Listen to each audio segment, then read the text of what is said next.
Hello साथियों।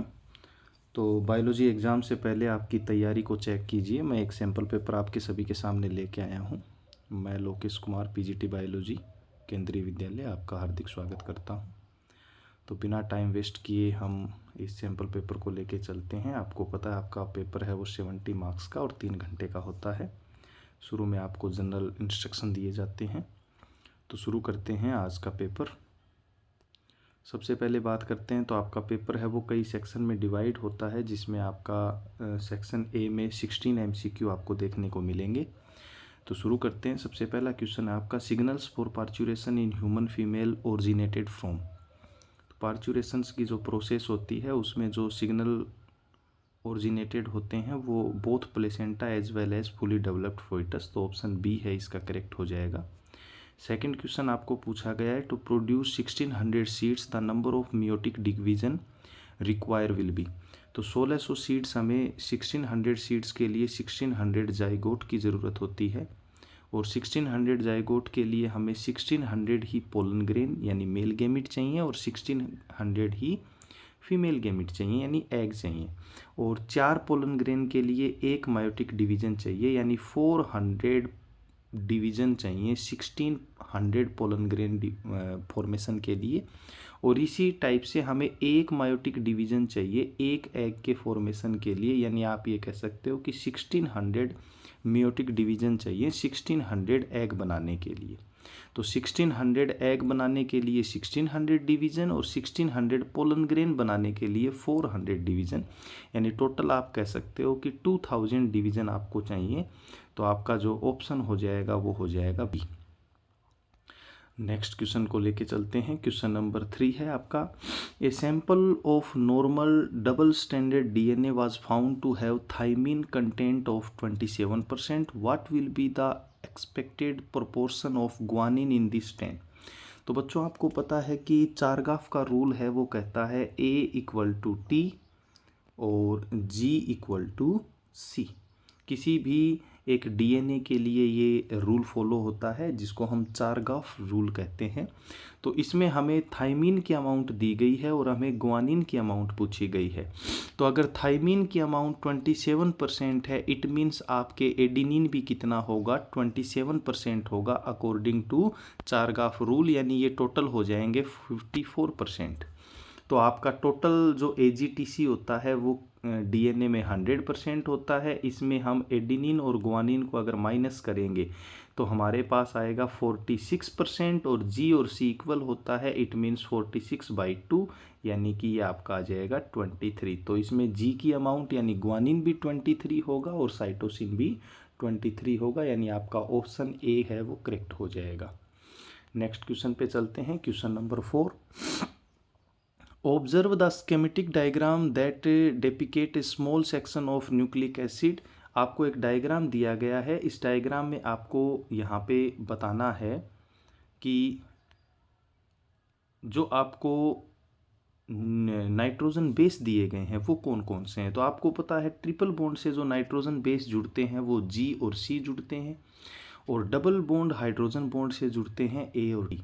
बस यहाँ पे हमें यही ध्यान रखना है कि जो आपका डबल स्ट्रैंड होता है यानी कि डबल रिंग जो होती है वो एक ग्वानिन में होती है और थाइमिन में होती है, यानी ये आपका G है और ये जो डबल रिंग वाली स्ट्रक्चर है ये आपका T है। तो G है वो C से जुड़ेगा तो फर्स्ट आपका C हो जाएगा, फिर आपका G हो जाएगा और फिर आपका A हो जाएगा और T हो जाएगा, यानी यहाँ पे आपकी जो स्ट्रक्चर है वो CGAT के हिसाब से हो जाएगी।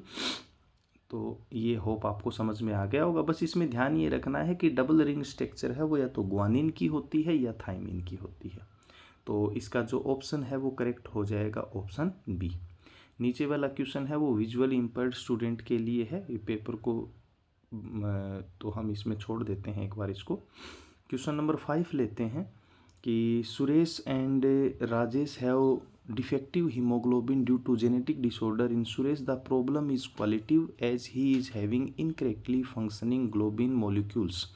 तो क्वालिटिव आपको पता है कि यहाँ पे जो हीमोग्लोबिन वाली जो फंक्शनिंग होती है वो होती है सिकल सेल एनीमिया, और क्वांटिटिव होती है वो होती है थैलेसीमिया, और दोनों ही रिसेसिव हैं। तो देखो फर्स्ट में तो ये डोमिनेंट है, तो ये ऑप्शन आपका रॉन्ग हो गया। सेकंड में आपको यहाँ पे डोमिनेंट दे रखा है तो ये ऑप्शन भी रॉन्ग हो गया, और फोर्थ में भी आपको डोमिनेंट दे रखा है तो ये ऑप्शन रॉन्ग हो गया। तो ऑप्शन हो जाएगा सी करेक्ट, यानी सिकल सेल एनीमिया जो आपकी ऑटोसोमल लिंक्ड रिसेसिव ट्रेट है, और थैलेसीमिया जो ऑटोसोमल रिसेसिव ब्लड डिसऑर्डर है जो क्वांटिटिव है, और ये आपका क्वालिटिव हो जाएगा। तो 5 का जो ऑप्शन हो जाएगा सी। देखते हैं क्वेश्चन नंबर 6 को। In E coli the lac operon get switched on when lactose is. तो लैक्टोज जब आपको पता है कि प्रेजेंट होता है और रिप्रेसर से जुड़ता है तब लैक ओपेरन है वो स्विच ऑन होता है। तो ऑप्शन ए इसका करेक्ट हो जाएगा, present in the medium and it binds to the repressor. Next question पे चलते हैं, question number 7। Which of the following feature show the mechanism of sex determination in honey bee. तो honey B में हमें पता है मेल में होते हैं 16 क्रोमोसोम्स और फीमेल में होते हैं 32 क्रोमोसोम्स, और जब इनमें सेक्सुअल रिप्रोडक्शन होता है तो फीमेल के हो जाएंगे 32 में 16, यानी कि जब रिप्रोडक्शन होगा सेक्सुअल तब तो बनेगी फीमेल 32 क्रोमोसोम्स, और एसेक्सुअल होगा तब बनेगा मेल यानी 16 क्रोमोसोम्स। तो इसमें देखते हैं कौन सा ऑप्शन सही है। An offsprings formed from the union of a sperm and egg develops as a female, बिल्कुल सही है। अगर सेक्सुअल रिप्रोडक्शन होगा तो फीमेल बनेगा। Males have half the number of chromosomes than that of female, बिल्कुल सही बात है। फीमेल में 32 क्रोमोसोम्स हैं while male contains only 16 chromosomes, it mean second option भी सही है। The males are haploid having 32 chromosomes, नहीं मेल में 16 क्रोमोसोम्स होते हैं, तो ये ऑप्शन आपका रॉन्ग हो गया। All workers and males are diploid having, diploid नहीं होते, सारे हैप्लॉइड होते हैं, इट मीन्स थर्ड और फोर्थ ऑप्शन आपके रॉन्ग हो गए। ऑप्शन ए 1 एंड 2 आपका सही है। तो 7 का जो आपका करेक्ट ऑप्शन हो जाएगा दैट इज ए। अब चलते हैं नेक्स्ट क्वेश्चन की ओर, क्वेश्चन नंबर 8।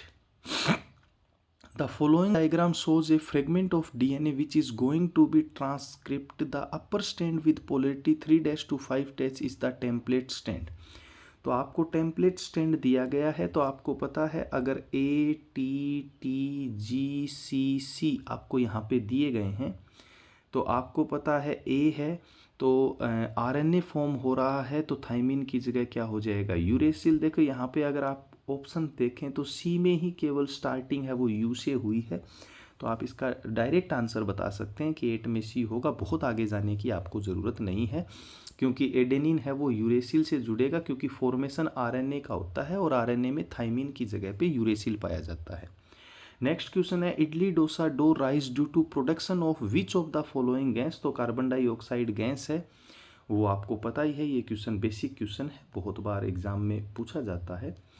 क्वेश्चन नंबर 10 है, adaptive radiations leads to which of the following. तो आपको पता है कि एडेप्टिव रेडिएशंस में क्या होगा, जो पॉपुलेशन दी गई है एक जियोग्राफिकल एरिया में, उसमें रैपिड डाइवर्जेंस होता है ट्रेड्स का, तो ऑप्शन इसका डी सही हो जाएगा, rapid divergence of traits among population inhabiting a given geographical area.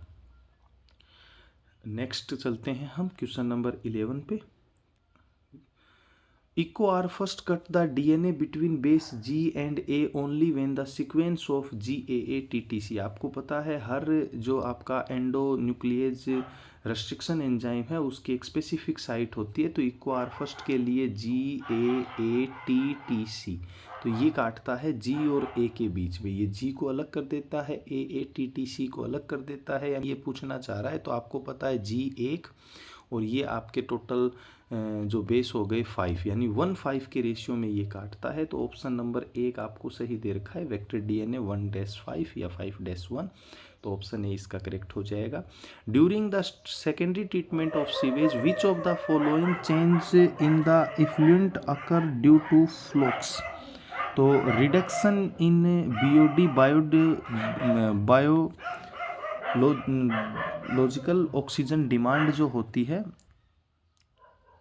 तो बायोलॉजिकल ऑक्सीजन डिमांड 12 में आपका ऑप्शन हो जाएगा ए। चलते हैं नेक्स्ट क्वेश्चन की ओर, क्वेश्चन नंबर 13। ये आपके असर्शन रीजन के आप क्वेश्चन आ गए हैं। Cell of tapetum have more than one nucleus. आपको पता है जितनी भी सेल्स होती हैं उसमें केवल टेपिटम होती है, वो सिंसिटियम यानी कि मोर देन वन न्यूक्लियस रखती है। They undergo meiosis without cytokinesis. तो ओनली इसमें ऑप्शन है वो ए सही है, आर फॉल्स है, तो इसका ऑप्शन सही हो जाएगा सी। डिऑक्सीराइबोस ट्राइफॉस्फेट सेवरल ड्यूल पर्पस, बिल्कुल सही बात है। डिऑक्सीराइबोस न्यूक्लियो ट्राइफॉस्फेट है वो ड्यूल पर्पस के साथ काम करता है। They act A proof readers की तरह काम नहीं करता है, यानी इसका ऑप्शन भी सी हो जाएगा। असर्शन सही है लेकिन रीज़न इसमें गलत दे रखा है। क्वेश्चन नंबर 15 की बात करते हैं। Floating covered placed over the slurry in a biogas plant keeps on rising. This cover keeps on rising due to the gas produced in the tank by microbial activity. तो floating cover है वो biogas plant को rising, ये assertion भी सही है, reason भी सही है और रीज़न इसकी करेक्ट एक्सप्लेनेशन है, तो इसका ऑप्शन हो जाएगा ए। बहुत ज़्यादा डीप में क्वेश्चन के नहीं जा रहे हैं क्योंकि पेपर बहुत बड़ा होता है और इस टाइम आपका ज़्यादा टाइम आप इसको एक सरसरी नज़र से देखें और फिर भी अगर आपको कोई प्रॉब्लम हो किसी क्वेश्चन में तो आप मुझसे पूछ सकते हैं। आप कमेंट में बताएं, मैं आपको उसका एक्सप्लेनेशन दे दूंगा। 16 नंबर क्वेश्चन है वो आपका है DNA fragments can be isolated by gel electrophoresis on the basis of their size. बिल्कुल, जेल इलेक्ट्रोपोसिस में डीएनए फ्रेगमेंट्स हैं वो साइज के बेस पे आपके सेपरेट होते हैं। The larger the fragment size the faster it's move. नहीं, जो स्मॉलर होगा वो फास्टर मूव करेगा, लार्जर होगा वो स्लो मूव करेगा, यानी ये गलत दे दिया, तो फिर से ऑप्शन सी हो जाएगा। असर्शन सही है, रीज़न गलत है। अब आपका सेक्शन बी शुरू हो जाता है यहाँ से। सेक्शन बी में आपके एक एक नंबर के क्वेश्चंस अब ख़त्म हो गए हैं। अब आपके सेक्शन बी में दो दो नंबर के क्वेश्चन शुरू हो गए हैं। तो देखो, सबसे पहला, a blood test reported negative for HCG human chorionic gonadotropin. What does negative HCG imply? Name the tissue which produced HCG। तो आपको पता है HCG है वो प्लेसेंटा से सिक्रेशन होता है और HCG का पॉजिटिव रिपोर्ट इस बात का इंडिकेशन होता है कि प्रेगनेंसी हो गई है। तो अगर नेगेटिव रिपोर्ट है इट मीन्स हम ये कह सकते हैं कि प्रेगनेंसी भी नेगेटिव है। और HCG किस टिश्यूज से प्रोड्यूस होता है? तो अभी आपको पता है प्लेसेंटा से। इसी में एक और क्वेश्चन दे रखा है सेकंड की, other hormones would also be secreted by the tissue secreted HCG। यानी HCG जिससे सिक्रेशन होता है प्लेसेंटा से, वो और कौन कौन से हार्मोन को सिक्रेशन करता है? तो आपको पता ही है वो HPL, ह्यूमन प्लेसेंटल लैक्टोजन है, एस्ट्रोजन है, प्रोजेस्ट्रॉन है, ये बहुत से हार्मोन्स का सिक्रेशन यहाँ से होता है। नेक्स्ट आपको क्वेश्चन पूछ रखा है इसी के ओर में, the human male ejaculates about 200 to 300 million sperms during a coitus. However the ovum is fertilized by only one sperm.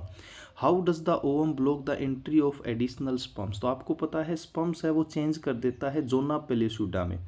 जोना पेलेसुडा जो लेयर होती है एग की वो सीमेंटिक हो जाती है और बाकी स्पर्म्स का जो उसको ब्लॉक कर देती है। All copulation will not lead to fertilization, क्योंकि स्पर्म और एग की जो प्रेजेंस होनी चाहिए वो साइमल्टेनियसली यानी कि एक साथ होनी चाहिए। तो ज़रूरी नहीं है कि हर कोपुलेशन है वो प्रेगनेंसी का कारण बनेगा, फर्टिलाइजेशन का कारण बनेगा। ओके, नेक्स्ट क्वेश्चन पे चलते हैं। क्वेश्चन नंबर 8 आपको यहाँ पे स्कीमेटिक आपको रिप्रेजेंटेशन दिया गया है डीएनए स्ट्रैंड का। आपको म्यूटेशन का टाइप बताना है। तो अगर आपको पता है, देखो यहाँ पे मेथियोनिन है, सेरेनिन है, तो ये आपको दे रखे हैं। इसमें आपको दिख रहा है कि यहाँ पे एक कोडोन को चेंज किया गया है। तो अगर एक कोडोन चेंज होता है तो हम इसको कह सकते हैं कि ये पॉइंट म्यूटेशन हुआ है। और सेकंड में आपको दिया गया है कि एक को डिलीट कर दिया है। तो अगर डिलीट हो रहा है या चेंज हो रहा है तो हम उसको बोलते हैं फ्रेम शिफ्ट म्यूटेशन। तो आपको म्यूटेशन फर्स्ट की कंडीशन है वो दे रखी है पॉइंट म्यूटेशन की, और म्यूटेशन सेकंड दे रखा है वो फ्रेम शिफ्ट म्यूटेशन दे रखा है। तो फर्स्ट क्वेश्चन तो आपको यही पूछा था, identify the type of mutation in 1 and 2। Second question आपको पूछा है विच of the above mutation is more harmful. तो आपको पता है कि मोर हार्मफुल होता है वो फ्रेम शिफ्ट म्यूटेशन होता है। फ्रेम शिफ्ट म्यूटेशन इसलिए होता है कि फ्रेम शिफ्ट म्यूटेशन में एक डिलीट हो जाता है या चेंज हो जाता है जिससे कि बहुत ज़्यादा कोडोन पे इफेक्ट पड़ता है। फिर आपको दिया है नेक्स्ट इसी के ओर में क्वेश्चन दिया है given below is a schematic representation of mRNA। mRNA की रिप्रेजेंटेशन दी है। आपको पूछा है कि in the above sequence identify the translation unit in mRNA। तो ट्रांसलेशन यूनिट होती है वो होती है स्टार्टिंग कोडोन, और स्टार्टिंग कोडोन आपको पता है AUG होता है। तो स्टार्टिंग कोडोन और जो आपका स्टॉप कोडोन है, जैसे यहाँ पे स्टॉप कोडोन है UAA, तो इनके बीच के जो कोडोन है वो आपके किसकी तरह बिहेव करेंगे, वो आपके ट्रांसलेशन रीजन की तरह बिहेव करेंगे। और इससे पहले वाला जो कोडोन है और इसके बाद वाला जो कोडोन है वो UTR होता है, अनट्रांसलेशन रीजन होता है। तो यही क्वेश्चन पूछा है कि ट्रांसलेशन रीजन कौन सा है और अनट्रांसलेशन रीजन कौन सा है, तो इसको आप इजीली बता सकते हो। नेक्स्ट आपका क्वेश्चन है 19, given below is the relationship between the HIV virus और टी सेल काउंट का आपको एक ग्राफ दिया गया है। तो ये ग्राफ क्लियरली मेंशन करता है कि जैसे जैसे HIV बढ़ता जा रहा है टी सेल काउंट है वो घटती जा रही है, यानी HIV जैसे जैसे इंक्रीज होगा वैसे वैसे टी सेल काउंट डिक्रीज होता जाएगा अकॉर्डिंग टू टाइम पीरियड। तो इसमें क्या क्या क्वेश्चन पूछे हैं देखते हैं। एक तो व्हाट काइंड ऑफ रिलेशनशिप, तो रिलेशनशिप तो बता चुके हैं हम, HIV इंक्रीज होगा तो आपका जो टी सेल काउंट है वो डिक्रीज होगा। फिर आपको पूछा है does it completely clear the virus from the body permanently, give reason for your answer. तो कम्प्लीटली क्या है कि कभी भी ये जैसे जैसे टाइम इसका बढ़ता जाएगा एड्स का, वैसे वैसे आपका इसकी जो क्योरिटी है यानी इसको जो ठीक करने की प्रोसेस है वो खत्म होती जाएगी, क्योंकि टी सेल काउंट है वो धीरे धीरे खत्म होते जाएंगे। नेक्स्ट क्वेश्चन दे रखा है culture plate of lactobacillus show blue coloured colony and colourless colony, explain the principle involved in formation of such variation in the colour of colonies. तो डियर स्टूडेंट्स, हमने एक चैप्टर पढ़ा था जिसमें हमने बायोटेक्नोलॉजी वाला, उसमें हमने इंसर्शनल इनएक्टिवेशन था। इंसर्शनल इनएक्टिवेशन में हमने क्या किया था, लैक्टोबैसिलस में बीटा ग्लैक्टोसाइडेज का यूज़ किया था। तो ये जो प्रोसेस है वो आपका जिसमें बीटा ग्लूकोसाइडेज से इंसर्शनल इनएक्टिवेशन हो जाता है वहाँ कलरलेस कॉलोनीज प्राप्त होंगी, और जहाँ पे इंसर्शनल एक्टिवेशन नहीं होगा वहाँ पे ब्लू कलर्ड प्राप्त होगा। तो ये क्वेश्चन इंसर्शनल इनएक्टिवेशन के बेस पे किया जाएगा। नेक्स्ट क्वेश्चन की बात करते हैं। It was estimated that if N evergreen forest has a GPP of 400 joule meter square by day and 150 worth of carbon dioxide flows out of that process, what is the NPP in that forest। तो बच्चों इसमें simple सा question दिया गया, आपको पता है NPP का फॉर्मूला होता है NPP equal to GPP minus R। यहाँ पे आपको NPP पूछी गई है, GPP भी दी गई है, ग्रोथ प्राइमरी प्रोडक्शन भी दिया गया और रेस्पिरेटरी रेट भी दी गई है। तो सिंपल 400 माइनस 150 करोगे तो आपको 250 NPP की वैल्यू आ जाएगी। Explain why pyramids of energy must always be upright. तो हमेशा एनर्जी है वो एक ट्रॉपिक लेवल से दूसरे ट्रॉपिक लेवल में ट्रांसफ़र होती है, और हमेशा फर्स्ट उसको जो प्राइमरी एक्सेप्टर होता है वो प्रोड्यूसर्स होते हैं, इसलिए यह हमेशा अपराइट होता है। नेक्स्ट जो आपको क्वेश्चन दिया गया है वो भी NPP और GPP के बेस पे ही पूछा गया है। तो ये क्वेश्चन में भी आप यही फॉर्मूला यूज़ करेंगे, GPP equal to NPP minus NPP equal to GPP minus R। आपको यहाँ पे GPP और NPP की वैल्यू दी गई है तो आप इजीली निकाल सकते हैं। चलो मैं थोड़ा बता भी देता हूँ आपको। देखो एक आपको GPP फॉरेस्ट दिया गया है जिसमें आपको ABC 3 प्लांट्स दिए गए हैं और NPP की वैल्यू दी गई है 1254, सेकंड फॉरेस्ट के लिए 2157 और थर्ड फॉरेस्ट के लिए 779। आपको पूछा है कि सबसे ज़्यादा रेस्पिरेशन लॉस किस में होगा। तो देखो आपको पता है डियर स्टूडेंट्स कि NPP इक्वल टू होता है GPP माइनस R। हमें यहाँ पे R पूछा गया है तो R का फॉर्मूला हो जाएगा, अगर R को आप इधर ले जाओगे तो GPP माइनस NPP। इसका सीधा सा मतलब है कि NPP की वैल्यू जिस प्लांट के लिए सबसे कम होगी R की वैल्यू उस प्लांट के लिए सबसे ज़्यादा होगी, क्योंकि GPP से इसको माइनस कर रहे हैं।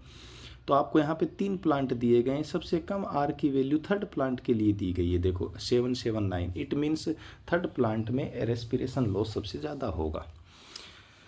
नेक्स्ट क्वेश्चन है draw an ecological pyramid of number of following food chains. तो आपको दिया गया है सबसे पहले ग्रास, तो ग्रास का नंबर सबसे ज़्यादा होगा, एनिमल्स का नंबर उससे थोड़ा कम होगा, और fleas on the host eminence, ये एनिमल्स कुछ ज़्यादा होंगे, ग्रास से थोड़े कम होंगे, तो कुछ इस टाइप की आपकी फूड चेन बनेगी। इसी टाइप से जो सेकंड चेन आपको दी गई है उसमें आपको दिया गया है ट्रीज़, तो ट्रीज़ का नंबर सबसे कम होता है, फिर इंसेक्ट बहुत ज़्यादा होंगे, और वुड कीपर की संख्या ट्रीज से ज़्यादा होगी लेकिन आपके इंसेक्ट से कम होगी, तो कुछ इस टाइप का वो आपका बन जाएगा pyramid.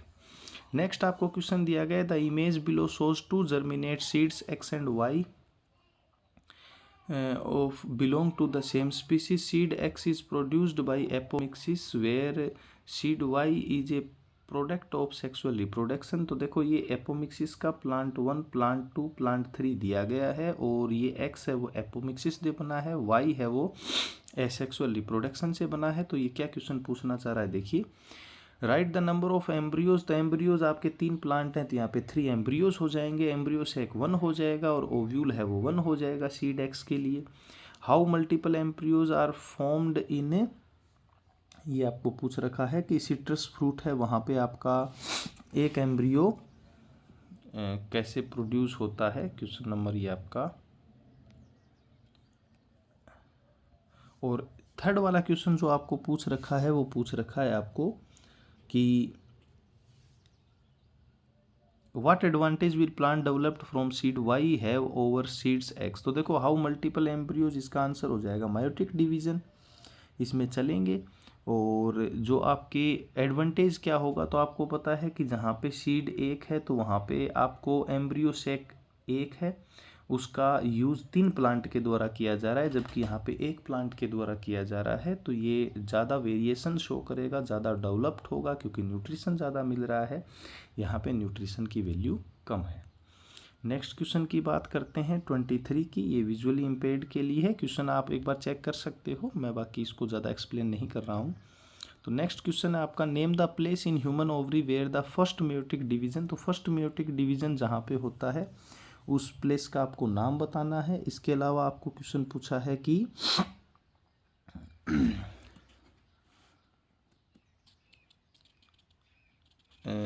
what are the product of this division, give the chromosomes number of each type of cell involved in the process। तो आपको पता है कि प्राइमरी oocyte होता है जहाँ पे आपका फर्स्ट मेयोटिक डिवीजन होता है, और oogenesis हम बोलते हैं, और प्राइमरी oocyte में 46 क्रोमोसोम्स होते हैं, और उससे एक पोलर बॉडी बनती है, एक ओवम बनता है, और इन दोनों में ही आपके 23 क्रोमोसोम्स होते हैं। इसको सेकेंडरी oocyte और पोलर बॉडी बोलते हैं। फिर सेकेंडरी oocyte फिर से ओवम एंड पोलर बॉडी में कन्वर्ट होती है, ये आपको पता है। तो ये सिंपल सा प्राइमरी oocytes इसका आंसर हो जाएगा। फिर नेक्स्ट क्वेश्चन पे चलते हैं, क्वेश्चन नंबर 24। ये आपको सेंट्रल डोगमा थ्योरी दी गई है, इसमें क्या क्या पूछा गया है देखिए। During the process of replication and transcription the pairing of nitrogen base is not similar. तो देखो रेप्लिकेशन में कैसे सिमिलर होगा, रेप्लिकेशन में तो थाइमिन होता है, और ट्रांसक्रिप्शन में आरएनए बन रहा है, इसका मतलब यूरेसिल होगा। तो ये सिंपल सा आंसर हो गया। Next, how is the above process modified in A retrovirus. तो रेट्रोवायरस में आपको पता है रिवर्स ट्रांसक्रिप्शन होता है, यानी आरएनए से डीएनए बनता है, ना कि डीएनए से आरएनए। नेक्स्ट आपको दिया है justify the why during the process of transcription only a segment of DNA is copied into RNA. तो आपको पता है कि एक हाईली एनर्जी रिच प्रोसेस है, इसलिए इसमें जीन जो फंक्शनल पार्ट होता है वही कोडोन करता है। नेक्स्ट क्वेश्चन है 25। तो देखिए क्या है 25 में, describe the step involve in southern blot hybridization using radio labelled VNTR as a probe. तो इसके बहुत से आपके पता है आपको स्टेप हैं, जैसे आइसोलेशन ऑफ डीएनए है, डाइजेशन ऑफ डीएनए है बाई रेस्ट्रिक्शन एंडोन्यूक्लियस, फिर सेपरेशन है, ब्लोटिंग प्रोसेस है, ट्रांसफॉर्मेशन प्रोसेस है, और फिर ऑटो रेडियोग्राफी है। तो ये सारे के सारे प्रोसेस आपको पता है, इनको अच्छे से देख के जाए, बहुत ही इंपॉर्टेंट क्वेश्चन है, और पूरी पॉसिबिलिटी है कि ये क्वेश्चन आपको एग्जाम में भी देखने को मिल जाए। नेक्स्ट आपको दे रखा है bio fertilizers are organism that enrich the nutrient quality in the soil, explain the role of 3 main sources of bio fertilizers. तो मेन सोर्सेज जो हैं फर्टिलाइजर्स के, उसमें बैक्टीरिया है, फंगस है, साइनोबैक्टीरिया है, ये आपको पता है। Explain how PCR technique can be use for amplification of A small amount of DNA template. तो पीसीआर पॉलीमरेज चेन रिएक्शन है वो डीएनए की कॉपीज़ बनाने के काम में आता है। 3 इसकी सिंपल सी प्रोसेस होती हैं, DAE यानी कि डीनेचुरेशन, एनिलिनिंग और एक्सटेंशन। तो इसको आप अच्छे से देख के जाएं, पीसीआर बहुत ही इंपॉर्टेंट प्रोसेस है।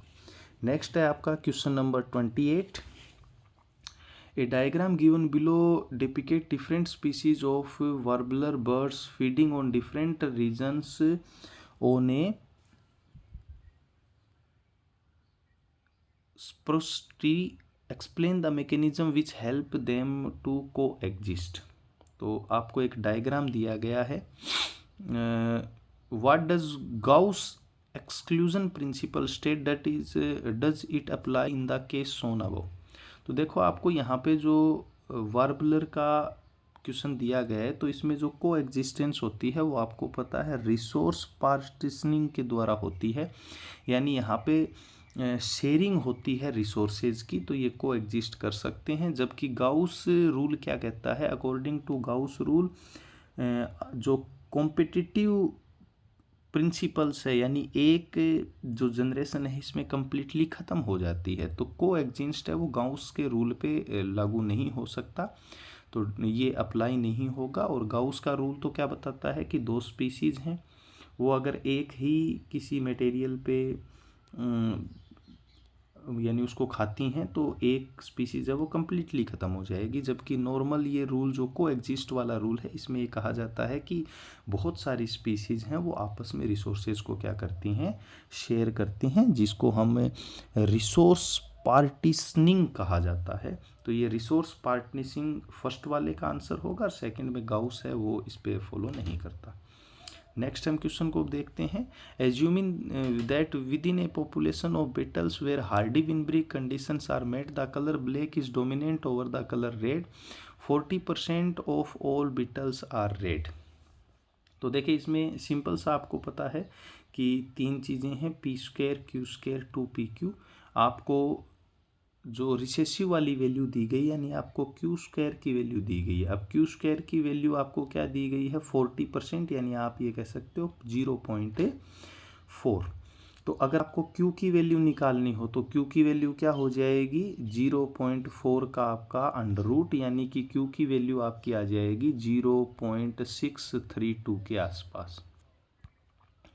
ठीक है बच्चों, अब Q की वैल्यू आ गई तो आपको पता है according to Hardy Weinberg principle P + Q = 1। तो Q की वैल्यू जब आपकी 0.6 आ गई तो 1 - 0.6 करेंगे तो P की वैल्यू आपकी आ जाएगी 0.37। तो यहाँ पे P की वैल्यू आपकी आ गई 0.37, Q की वैल्यू आपकी आ गई 0.63। अब आप इसमें कोई भी आंसर निकाल सकते हो। जैसे सबसे पहले आपको पूछा है इसमें what is the frequency of red Beatles, red Beatles की फ्रीक्वेंसी है वो क्या होगी।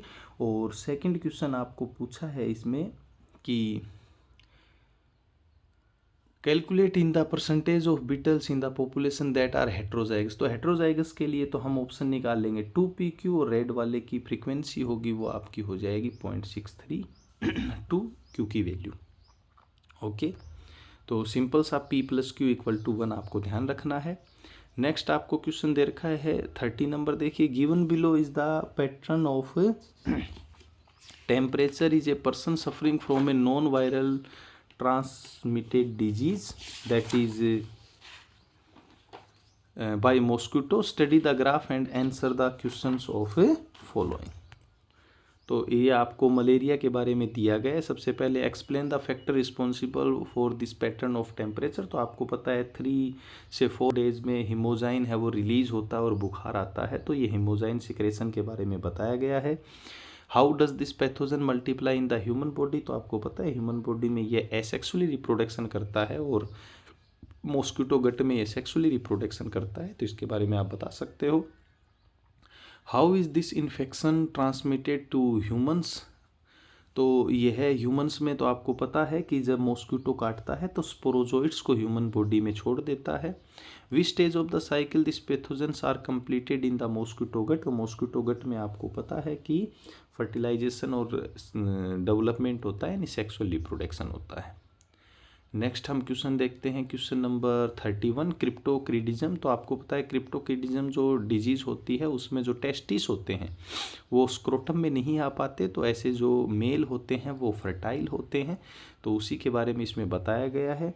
इसमें आपको क्वेश्चन पूछे गए हैं कि सबसे पहला identify at least 3 parameters of male fertility which get affected due to cryptorchidism. तो क्रिप्टोक्रीडिज्म में क्या क्या होगा, स्पर्मेटोजेनेसिस नहीं होगी, स्पर्म काउंट डिक्रीज हो जाएंगे, तो ये सारी की सारी प्रोसेस हैं। Which process will be affected if mature spermatids are not release from Sertoli cells, तो यहाँ पे स्पर्मिएशन प्रोसेस डिफेक्ट हो जाएगी। Name the explain one assist reproductive technology, तो ये तो आर्टिफिशियल इंसेमिनेशन किया जा सकता है, या ICSI इंट्रासाइटोप्लाज्मिक स्पर्म इंजेक्शन भी यूज किया जा सकता है। फिर है name the explain the assisted reproductive technology that should be use to complete the development. ये आपको पता है कि अगर 8 ब्लास्टोमियर्स तक है कंडीशंस तो उसको तो फीमेल के डायरेक्ट फेलोपियन ट्यूब में ट्रांसफ़र कर देते हैं, और मोर देन 8 है तो इसको इंट्रायूटेरियन ट्रांसफ़र यानी IUT कर दिया जाता है। नेक्स्ट क्वेश्चन है आपका क्वेश्चन नंबर 32, एक्सप्लेन हाउ ये आपका विजुअली इम्पेयर्ड के लिए है, तो ये मैंने नहीं बताया है, ये आप देख सकते हैं, अगर आपको नहीं समझ में आए तो आप पूछ सकते हैं इसके बारे में। अटेम्प्ट आइदर ऑप्शन A और B। 32, explain how advent of biotechnology has helped in preventing infection by nematodes and thereby increasing crop yield. तो निमेटोडा मेलेग्डोगाइना आपको बताया गया है, जिसमें RNAi यानी RNA इंटरफेरेंस मेथड का हम यूज़ करते हैं, तो RNA इंटरफेरेंस मेथड वाला क्वेश्चन यहाँ से पूछा गया है, और ये क्वेश्चन पिछली बार एग्ज़ाम में नहीं आया है, तो ये बहुत ही इंपॉर्टेंट क्वेश्चन है, इसको आप देख के जाएं। और लास्ट क्वेश्चन है why is there is need to conserve biodiversity. ये क्वेश्चन आपने अगर नहीं भी पढ़ा है तो भी आप इसका आंसर दे सकते हैं कि बायोडाइवर्सिटी को हमें क्यों बचाना चाहिए, कोई 2 रीज़न आपसे पूछे गए हैं। And name and explain any 2 cause that are responsible for the loss of biodiversity. तो बायोडाइवर्सिटी के लॉस के कारण बिल्कुल ही इजी क्वेश्चन है, आप सिंपलीफाई में इसका आंसर दे सकते हैं। तो बच्चों ये आपका क्वेश्चन है वो पूरा होता है। तो ये 33 क्वेश्चन आपके आएंगे, और बहुत ही इम्पोर्टेंट क्वेश्चन पेपर है, एक बार आप इसको देख के ज़रूर जाएं, अच्छे से इनके क्वेश्चंस को करें। कहीं किसी क्वेश्चन में आपको प्रॉब्लम है तो आप मुझसे पूछ सकते हैं, कांटेक्ट कर सकते हैं, आप कमेंट बॉक्स में लिखिएगा, मैं आपको ज़रूर रिप्लाई दूँगा।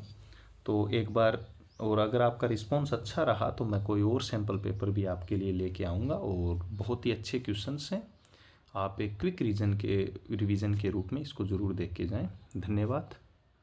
बाकी की बातें करते हैं हम नेक्स्ट वीडियो में।